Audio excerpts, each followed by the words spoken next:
Ką reiškia turėti retrogradinį Marsą asmeninėje astrologinėje gimimo lentelėje arba kitaip vadinamame žemėlapyje? Nors daug kas priklauso ir nuo retrogradinės planetos ženklo, būsto ir kita, štai keletas dalykų, kuriais gali pasižymėti šie žmonės ir jų gyvenimai.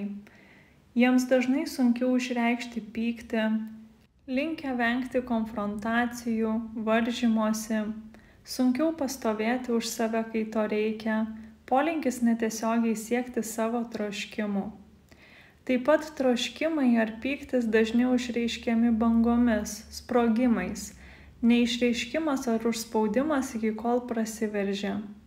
Polinkis per stipriai sureaguoti arba kaip tik nesiimti pakankamai iniciatyvos. Produktyvesni, kai dirba savo tempu, o netaikosi prie kitų ar griežtų tvarkaraščių. Sekite mane tam, kad sužinoti daugiau.